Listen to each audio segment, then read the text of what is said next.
Junie B. Jones and the Stupid Smelly Bus by Barbara Park, illustrated by Denis Brunkus. Chapter 1. Meeting Mrs. My name is Junie B. Jones. The B stands for Beatrice, except I don't like Beatrice. I just like B, and that's all. I'm almost 6 years old. Almost 6 is when you go to kindergarten. Kindergarten is where you go to meet new friends and not watch TV. My kindergarten is the afternoon kind. Today was my first day of school. I'd been to my room before, though. Last week, Mother took me there to meet my teacher. It was called Meet the Teacher Day. My teacher was decorating the bulletin board with the letters of the alphabet. I already knew all of those letters, I said. I can sing them, except I don't feel like it right now. My teacher shook my hand, only our hands didn't fit together that good. Her name was Mrs. I can't remember the rest of it. Mrs. said I look cute. I know it, I said. That's because I have on my new shoes. I held my foot way high up in the air. See how shiny they are? Before I put them on, I licked them. And guess what else? I said, this is my bestest hat. Grandpa Miller bought it for me. See the devil's horns sticking out the sides? Mrs. laughed, except I don't know why. Devil's horns are supposed to be scary. Then we walked around the room and she showed me where stuff was. Like the easels where we get to paint, and the shelves where the books are, and the tables where we sit and don't watch TV. One of the tables in the front of the room had a red chair. I would like to sit here, I think, I told her. But Mrs. said, we'll have to wait and see, Junie. B, I said. Call me Junie B. I hollered the B part really loud so she wouldn't forget it. People always forget my B. Mother rolled her eyes and looked at the ceiling. I looked up there too, but I didn't see anything.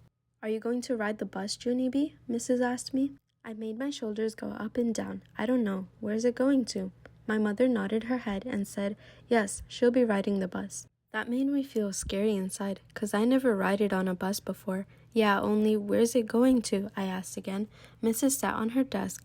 Then she and my mother talked more about the bus. I tapped on Mrs. Guess what? I still don't know where it's going to. Mrs. smiled and said the bus driver's name was Mr. Wu. Mr. Wu, said Mother. That's an easy name for Junie B to remember. I covered my ears and stomped my foot. Yeah, only where's the stupid, smelly bus going to?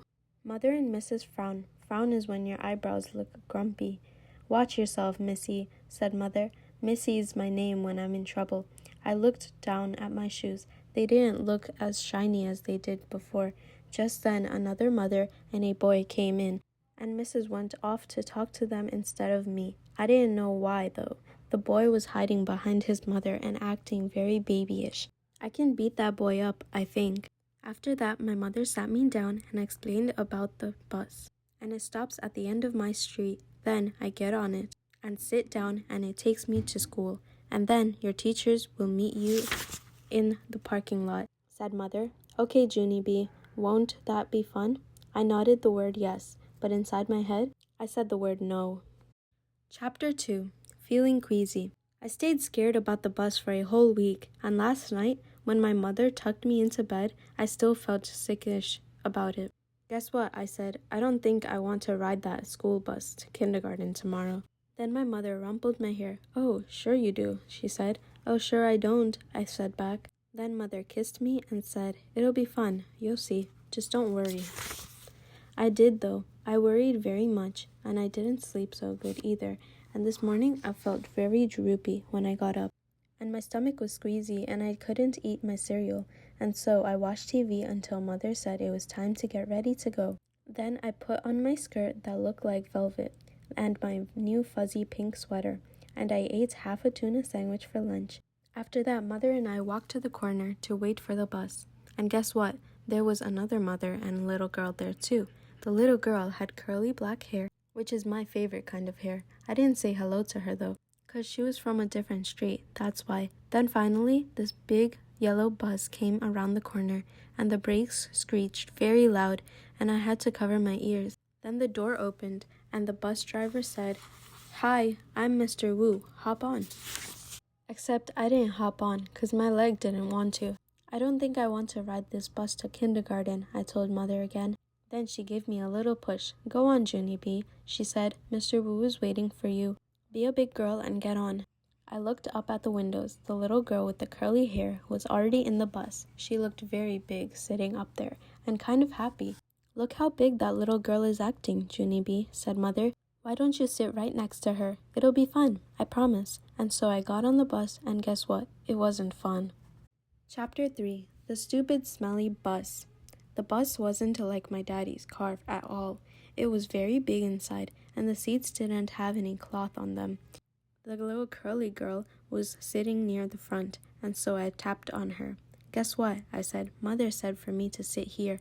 No, she said. I'm saving this seat for my best friend, Mary Ruth Marble. Then she put her little white purse on the place where I was going to sit. And so I made a face at her. Hurry up and find a seat, young lady, said Mr. Wu. And so I quickly sat down across from the curly mean girl, and Mr. Wu shut the door. It wasn't a regular kind of door, though. It folded in half, and then it closed. It made a wishy sound. I don't like that kind of door. If it closes on you by accident, it will cut you in half, and you will make a squishy sound. The bus made a big roar, then a big puff of black smelly smoke came out the back end of it. It's called bus breath, I think.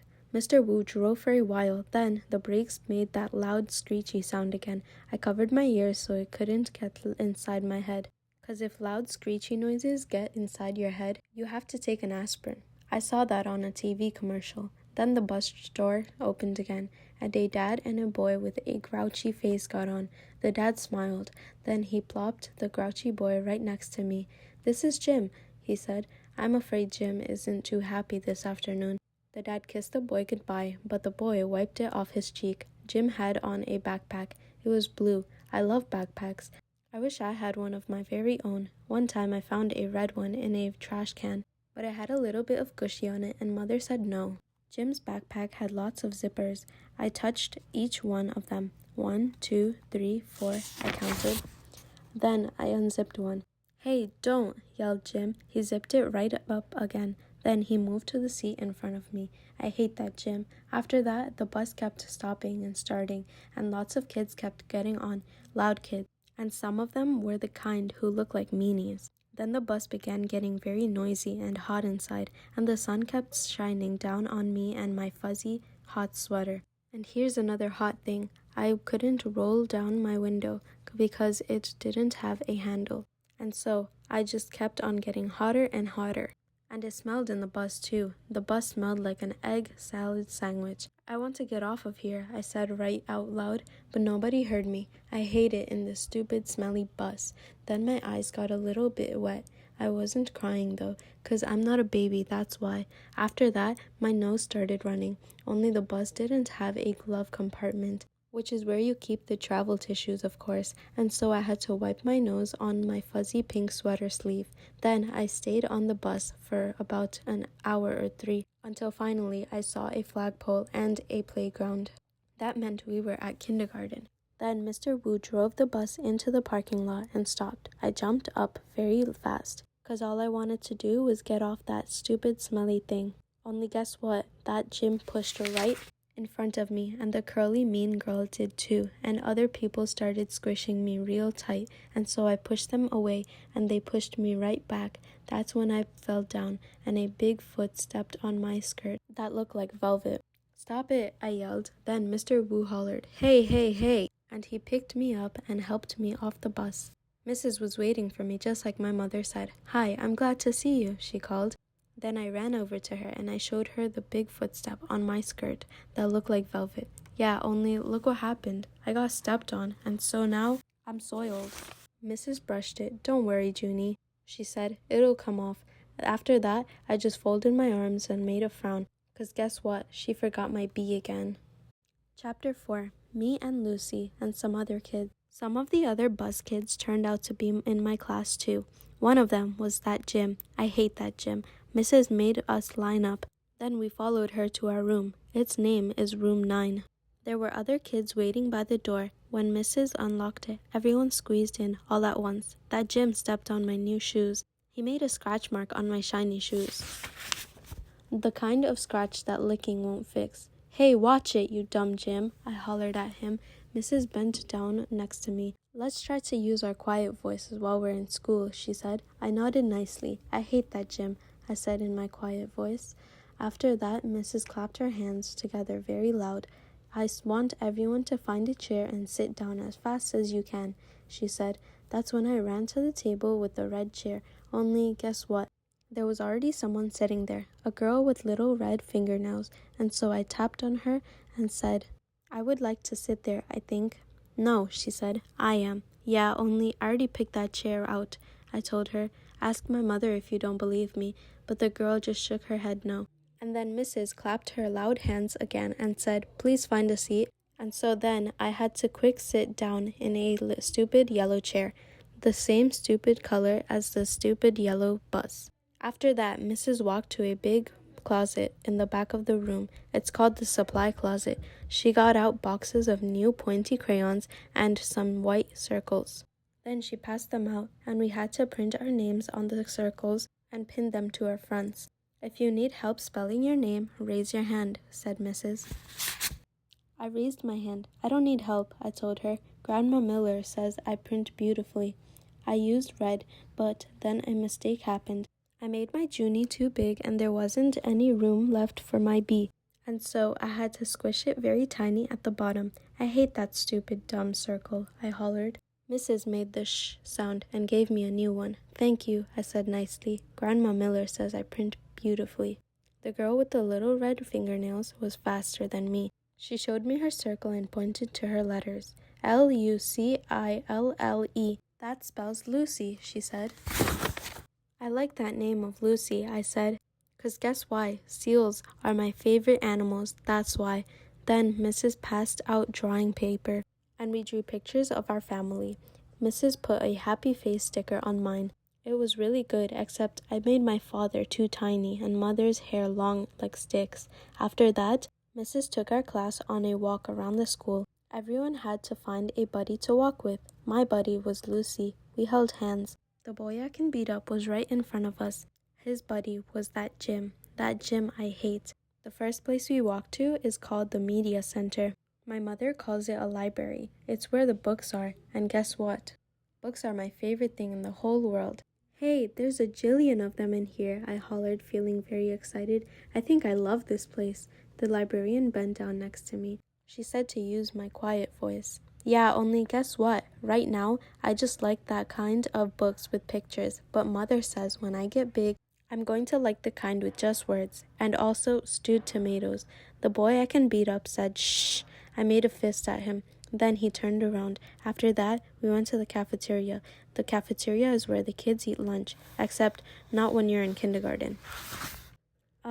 I said, "It smells yummy in here, just like biscotti and meatballs." Then that Jim turned around and held his nose. "P.U., I smell you," he said. Lucy laughed very hard, and so I stopped holding her hand. The next place we went to was the nurse's office. It's very cute in that place. There are 2 little beds where you go to lie down, and 2 little blankets that are the color of plate. Our nurse doesn't look like a nurse. She doesn't wear white clothes and white shoes. Our nurse is just a regular color. Lucy raised her hand. "My brother said that last year he came here and you let him take off his shoes, and he got a drink of water in his sock." That Jim turned around again. "P.U., I smell your feet," he said to Lucy. This time Lucy stuck out her tongue at him. After that, we held hands again. Chapter 5. Principal. After we left the nurse, we went to the main office. That's where the boss of the school lives. His name is Principal. Principal is a baldy. He talked to us. Then Lucy raised her hand. "My brother said that last year he had to come down here and you yelled at him. And now he's not allowed to beat up kids at recess anymore." Principal kind of laughed. Then he held the door for us to leave. After that, we walked to the water fountain, and Mrs. let us get a drink. I didn't get a long one, though, 'cause kids kept tapping on me. "Hurry up, girl," they said. "Yeah, only guess what? That's not even my name," I told them. "Her name is Junie Bumblebee," said Lucy. Then she laughed, but I didn't think it was a very funny joke. After that, Mrs. showed us where the bathrooms were. There's 2 kinds of bathrooms in our school, a boys' kind and a girls' kind.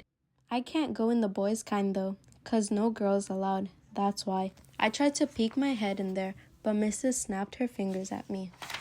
The only boy that got to go into the bathroom was the one I can beat up. He was jiggling around very much. Then he started running all over the place, and he was holding the front of his pants. "William," said Mrs., "are you having an emergency?" Then William yelled, "Yes," and he ran right in there. The rest of us walked back to our room. I touched Lucy's fingernails. She said that her fingernail polish is named Very, Very Berry. "I would like to have my fingernails red too," I said. "But I'm only allowed to have the kind of polish that makes them look shiny. It's called clear. Clear is the color of spit." "I hate clear," said Lucy. "Me too," I told her. "And also, I hate yellow, which is the color of the stupid, smelly school bus." Lucy nodded her head. "My brother said when you ride home on the bus, kids pour chocolate milk on your head." Then all of a sudden my stomach felt very queasy again, 'cause I had to ride the bus home, that's why. "Why did you have to tell me that for, Lucy?" I said, kind of grouchy. After we got back to room 9, we did some more work. It was a game to help us learn each other's names. I learned Lucy, and also a girl named Charlotte, and another girl named Grace. Then I learned a boy named Ham, which we eat at Grandma Miller's. Pretty soon, Mrs. clapped her loud hands together. "Okay, everyone, gather up your things. It's almost time for the bell." Then I heard a noise in the parking lot. It was screechy brakes. And so I looked out the window and I saw the school bus. It was coming to get me. "Oh no," I said kind of loud. "Now I'm going to get chocolate milk poured on my head." Then I chewed on my fingers. Get in line," said Mrs. "When we get outside, I want all of my bus students to come with me. The rest of you must go to the crossing guard." Everyone was lining up. I was the very last one. Just then the bell rang, and Mrs. marched out the door. Then everyone else marched out too. Except guess what? I didn't. Chapter 6. A Good Hider. When you're the very last one in line, nobody watches you. That's how come nobody saw me when I ducked in behind the teacher's desk and hid. I'm a good hider. One time at Grandma Miller's house, I hid under the kitchen sink. Then I made a growly sound and sprung out at her. I'm not allowed to do that anymore. Anyways, I stayed scrunched behind the teacher's desk for a while, and then I saw a better place to hide. It was the big supply closet in the back of the room, and so I ran back there very fast, and I squeezed onto the bottom shelf. I squeezed right on top of the construction paper. Most of me was comfortable, except my head was sort of very tight, and my knees were all bended, like when I do a snooze. Then I pulled the door mostly closed. "Don't shut it all the way though, and I mean it," I said right out loud. I stayed real quiet for lots of minutes. Then I heard noises in the hall, and some feet came running into the room. Big people feet, I think. "What happened?" I heard someone ask. "One of my little girls is lost," said a voice that sounded like Mrs. "Her name is Junie B. Jones, and she didn't get on the bus, so now we've got to go out looking for her." Then I heard some keys jingle, and the feet went running out again. And then the door shut. I still didn't come out of the closet though. When you're a good hider, you can't come out for a very, very long time. I stayed there all bended up, and I told myself a story. Not an out loud story. I just told it inside my head. It was called The Little Hiding Girl. I made it up, and this is how it went. Once upon a time, there was a little hiding girl. She was in a secret spot where nobody could find her, except her head was very tight, and her brain was squishing out. But she still couldn't come out of her spot, or a smelly yellow monster would get her, and also some meanies with chocolate milk. The end. After that, I rested my eyes. Resting your eyes is what my grandpa does when he watches TV after dinner. Then he snores. And Grandma Miller says, "Go to bed, Frank." It's not the same thing as a nap, though. 'Cause naps are for babies, and that's why. And anyways, I didn't snore. I just did a little drool. Then finally, when my eyes were done resting, they woke up. And so I came out of the closet and ran right to the window. And guess what? There weren't any cars in the parking lot, and no stupid smelly bus either. "Woo, that's a relief," I said. A relief is when your stomach doesn't feel queasy anymore. After that, I went back to the closet, 'cause while I was hiding, I sniffed the smell of clay. That's why. And clay is my very favorite thing in the whole world. "Hey, I see it up there," I said. The clay was on the middle shelf. I stood on a chair to get it. It was blue and stiff. and so I had to roll it on the floor to make it soft and warm. Then I rolled it into a blue-orange. It was very beautiful, except it had some dirt and hair on it. After I was done, I went to the front of the room and sat down in my teacher's big chair. I like teachers' desks very much. The drawers are so big I could fit in one, I think. I opened up the top one. There were happy face stickers and rubber bands and also gold stars, which I love a very lot. I stuck one on my forehead. Then I found paper clips and red marking pens and new pencils with no points and scissors and travel tissues and guess what else? Chalk, I said. Brand new chalk. That's not even out of its little box yet. Then I stood up on my teacher's chair and clapped my hands together very loud. I want everyone to find a chair and sit down. Today we are going to learn some alphabets and some reading. And also I will teach you how to make a blue-orange. But first, everyone has to watch me draw stuff. Then I went to the board and drew with my brand new chalk. I drew a bean and a carrot and some curly hair. Then I drew some O's. O's are my bestest letter. After that, I bowed. Thank you very much, I said. Now you may all go out for recess. I smiled. Except not for that gym. Chapter 7. Peeky Holes and Spying. After a while, I started to get a little bit thirsty. That's what happens when chalk sprinkles get in your throat. I would like a drink of water, I think, I said. Then I put my hands on my hips. Yeah, only what if someone sees you at the water fountain? Then they might call the stupid smelly bus to come get you, and so you better not go. I stomped my feet. Yeah, only I have to go, 'cause there's dumb chalk in my throat. Then all of a sudden, I got a great idea. I pulled a chair over to the door, and I peeked out the window at the top. I'm a great peeker. One time, I peeked right into Grandpa Miller's mouth when he was sleeping, and I saw that dangling thing that hangs down in the back. I didn't touch it, though, 'cause I didn't have a little stick or anything, that's why. Anyways, I didn't see anybody in the hall, and so I opened the door a crack, and I sniffed. 'Cause when you sniff, you can smell if there's people around. I learned sniffing from my dog Tickle. Dogs can smell everything. People can mostly just smell big smells, like stink and flowers and dinner. Nope, don't smell anybody, I said. Then I ran to the water fountain and I drank for a long time, and nobody tapped on me and said, "Hurry up, girl." After that, I stood on my tippy toes, and I tippy-toed to the media center, 'cause I love that place. Remember, the media center is kind of like a fort. The shelves are like walls, and the books are sort of like bricks, and you can move some of them around and make peeky holes. Peeky holes are what you spy out of. Then, if you see somebody coming, you can make your breath very quiet, and they won't find you. I spied for a long time, but nobody came. The only people in the media center were just me and some fish. The fish were in a big glass tank. I waved at them in there. Then I stirred them with a pencil. I love fish very much. I ate them for dinner with coleslaw. Just then I saw my favorite thing in the whole world. Its name is an electric pencil sharpener, and it was sitting right on the librarian's desk. "Hey," I said, excited. "I think I know how to work that thing." Then I looked at the desk drawer, and guess what? There were lots of brand new pencils in there, and so I sharpened them. It was funner than anything, 'cause an electric pencil sharpener makes a nice noise, and you can make pencils as tiny as you want. You just keep pushing them into the little hole, and they just keep on getting tinier and tinier. It doesn't work on crayons, though. I tried a red one. Then the pencil sharpener slowed way down, and then it made a rrrr sound, and after that, it didn't go anymore. Just then, I heard a noise. It was walking feet, and it made me scared inside, 'cause I didn't want anyone to find me, that's why. And so I squatted way down and looked through my peeky hole. Then I saw a man with a trash can. He was singing "Somewhere Over the Rainbow." That's a song I know. It's from my favorite movie, which is called The Wizard of Oz.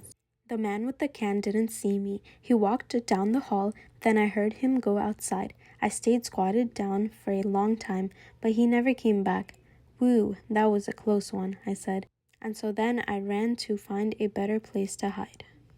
Chapter 8. The Dangerous Nurse's Office.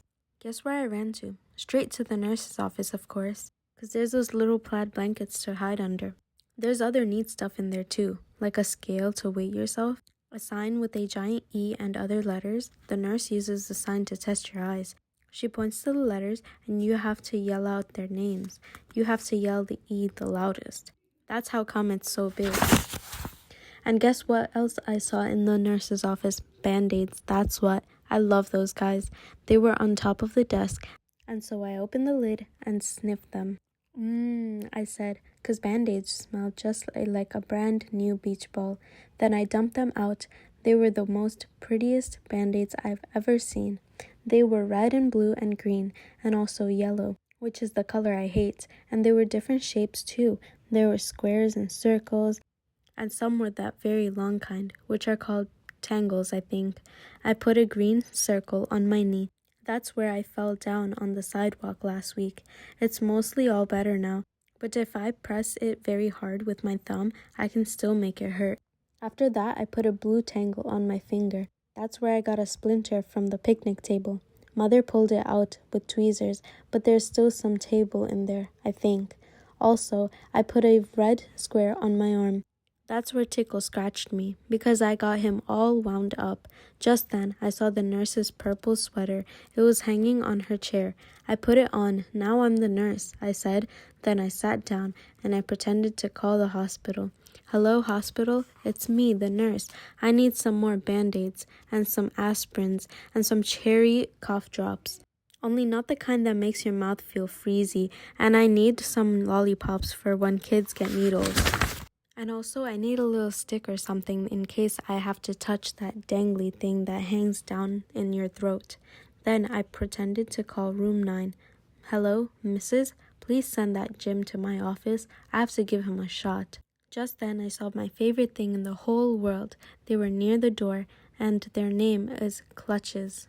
Clutches are for when you break a leg, when the doctor puts it in a big white cast with just your piggies sticking out, and you can't walk on it. And so she gives you crutches to swing yourself. I ran over and picked them up. Then I put them under my arms, only they were way too long for me, and I didn't swing that good. And so when I got another idea, I carried them to the nurse's chair, and I climbed up there so I was real tall. And then I put the crutches under my arms, and they fitted just right. After that, I stood on the edge of the chair, and I leaned forward very slow. Except then a terrible thing happened. The chair was on wheels, and it rolled away from my feet, and I got stuck on the crutches way high on the air. And I was very dangly up there. Hey, I shouted, get me down from here. Then I wiggled around and one of the crutches slipped, and I came crashing down and I banged my head on the desk. Ow, I yelled. Ow, ow, ow. Then I picked up the phone again. I quit this stupid job, I said, and then I ran out of there very fast, 'cause the nurse's office is a dangerous place, and crutches aren't my favorite thing. Chapter 9. Zooming Speedy Fast. I like running inside the school. It's funner than running inside your house. In school, you can zoom with your arms out like a jet plane, and you don't knock over the furniture, and also the head doesn't get broken off your mother's bird statue, which used to be a blue jay, I think. I zoomed straight to the cafeteria, 'cause there's a lot of tables to hide under in that place. Only when I tried to open the door, it was all locked up. And so then I ran to another room across the hall, only that stupid door was locked too. Hey, who did all this dumb locking? I asked. Then I started jiggling up and down, 'cause I was having a little bit of a problem, that's why. The kind of problem that's called personal, and it's about going to the potty, and so all of a sudden, I had to run down the hall speedy quick, right to the girls' bathroom. Only guess what? When I got there, that stupid door wouldn't open either, and so I kicked it, and I hanged on the handle, 'cause I weighed 37. Open up, and I mean it, I yelled. But that door kept on staying shut. It's emergency, I shouted, and then all of a sudden I remembered about the boy I can beat up, 'cause he had emergency too, and he got to go into the boys' bathroom, and so I zoomed across the hall and I pulled on the boys' bathroom door, but that dumb thing was locked too. Stupid, stupid doors, I hollered. After that, I started to jiggle up and down very fast. Oh no, now I'm going to have an accident on my skirt. That looks like velvet. Only just then I remembered something else about emergencies, because Mother told me what to do if I ever needed help. And its name is call 911. And so then I ran back to the dangerous nurse's office, because that's where the phone was, of course. And then I picked it up and I pushed the 9 and the 1 and another 1. Help! This is emergency, I yelled. All the doors are locked in this place and now I'm going to have a terrible accident. Then I heard a voice on the other end. She said for me to calm down. Yeah, only I can't, 'cause I'm in big trouble and I'm all by myself and I need help real bad. Then the lady said to calm down again, except for I couldn't stand still, and so I just hung up and ran right out of there. And I just kept running and running till I got to the big door at the end of the hall, and then I runned right outside. 'Cause maybe there might be a little toilet out there or something, except I didn't see one. All I could hear was sirens. Loud sirens were all over the place, and they kept on getting closer and closer, and then a big green fire truck came zooming right around the corner, and a white police car, and a fast red ambulance. And guess what else? They turned right into the school parking lot. And so I stopped jiggling for a second, and I sniffed the air, only I couldn't smell any smoke. Then I heard a grouchy voice. Hey, hold it, Missy, it yelled, and I got very scared inside, 'cause Missy's my name when I'm in trouble. I turned around, and it was the man with the can, and he was running at me. Hold it right there, he hollered again, and then I started to cry. Yeah, only that's the trouble. I can't hold it, I said. I already holded it all I can. And now I'm having emergency, and all the bathrooms are locked, and now I'm going to have an accident very quick. And then the man with the can didn't look so grouchy anymore. Well, why didn't you say so, sis? He said. Then he pulled a big bunch of keys out of his pockets, and he grabbed my hand, and then him and me zoomed back into the school, speedy fast. Chapter 10, Me and That Grace. The man with the can unlocked the girls' bathroom for me, and I ran right in there. And guess what? I made it. That's what. I didn't have an accident on my skirt that looked like velvet. Woo, that was a close one, I said. Then I washed my hands at the sink and I looked in the mirror, and the gold star was still on my forehead. It looked very beautiful up there. After that, I went into the hall, and the man with the can bent down to me. Everything okay, sis? He said. And so I nodded my head. I holded it, I said, very happy. Then all of a sudden, there were lots of people running at us. There were firemen and police, and there was a tall lady rolling a bed on wheels. Hey, I said to the man with the can, what happened? Did somebody get run over in here or something? Then I saw Mrs. and Principal and Mother. They were running at us too, and then Mother bent down and hugged me very tight. After that, everyone started talking at once, and nobody was using their quiet voices, and nobody was smiling either. Principal started asking me a jillion questions. Mostly they were questions about hiding in the supply closet. I'm a good hider, I told him. Principal acted a little bit grumpy. He said I wasn't allowed to do that anymore. When you go to school, you have to follow the rules, he said. What would happen if every boy and girl hid in the supply closet after school? It would be very smushed in there, I said, and he made his eyes frowny.